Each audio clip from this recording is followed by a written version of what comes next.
7:24. Muchísimas gracias por continuar con Noticias Repretel. Fue un 20 de diciembre cuando por fin se cerró uno de los capítulos más oscuros, más nublados de la justicia carcelaria en Costa Rica.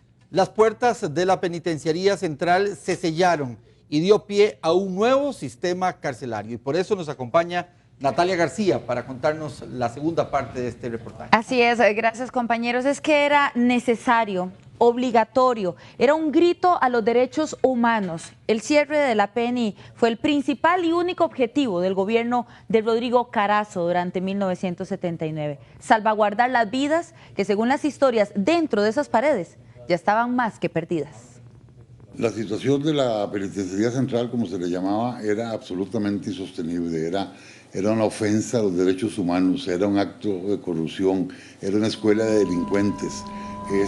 Desde antes del gobierno de Rodrigo Carazo ya se sabía que eso era así, tan es así que toda la concepción del centro penitenciario y la reforma, que es anterior al cierre, se hizo ya pensando en que eventualmente habría que cerrar la penitenciaría.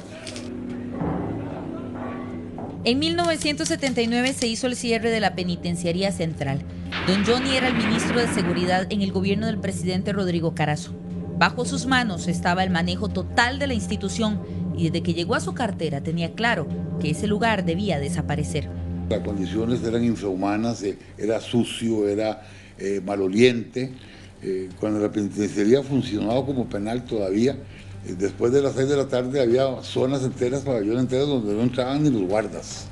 O sea, si ahí mataban a alguien en la noche o alguien se enfermaba, se daban cuenta el día siguiente. Pero durante la noche no entraban. O sea, entrar ahí era arriesgar la vida. Y las condiciones, repito, eran absolutamente infrahumanas. Aquí se escondían los actos más oscuros escuchados en un centro penal. Confirmamos que era para empapelar las celdas que ellos tenían, pero con una particularidad, y era que a él le tocaba como pago de haber participado de una u otra forma en un homicidio, le tocaba como pago la celda de la víctima y él tenía que empapelarla para después venderla o negociarla de alguna forma, ¿verdad? Entonces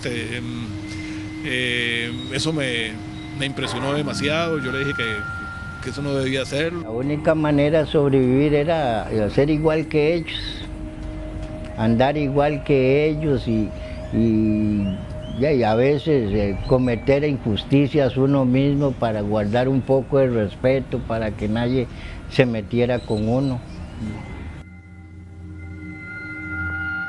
Pero el cierre tenía nombre y apellido. Era el de doña Elizabeth Odio, quien fungía como ministra de Justicia, aunque ese ministerio no estaba establecido como tal en aquellos años. Ella se dio a la tarea de acabar con aquel lugar de dolor y de violación de derechos humanos a la libre que se daba tras la puerta de la PENI. Cuando él me llamó a ser parte de su gabinete, lo primero que me dijo don Rodrigo fue: te estoy nombrando ministro de Justicia para que cerres la Penitenciaría Central.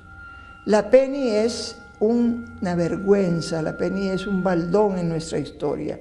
Nosotros no podemos permitirnos que ese antro de violación de todos los derechos humanos siga abierto. Allí ocurría ya para entonces cosas espantosas, crímenes atroces, violaciones, asesinatos, pandillas, los hijos del diablo, que son los más famosos, pero no eran los únicos. Aquel año, un gran número de privados de libertad fueron enviados a la reforma. Otro poco más de 200 fueron indultados. Reos que habían cometido delitos menores y tenían condenas de 1 año o menos. Logramos que el personal técnico y de seguridad del sistema penitenciario entendiera era que los seres humanos que están privados de libertad siguen siendo seres humanos y siguen teniendo derechos fundamentales. El derecho a la vida, el derecho a la integridad personal, el derecho a su dignidad, el derecho a la educación, el derecho al trabajo. Ellos están privados de libertad porque están cumpliendo una condena, pero eso no significa que todos sus otros derechos fundamentales no sigan vigentes.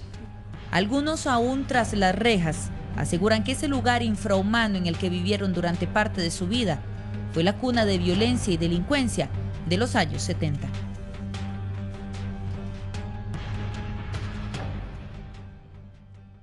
Y el cambio carcelario no solo se dio con el cierre de la penitenciaría, también años después cerraron la isla San Lucas, que también era un centro penal así. Bueno, y es un tema que todavía no hemos cerrado completamente con la necesidad de más cárceles, los proyectos que hay y todavía inconclusos. Pero por lo menos en esos dos casos, episodios cerrados. Cerrados y completamente diferente a lo que se vive ahora con los derechos humanos. Sí. Bueno, muchísimas gracias, Natalia. Hasta luego.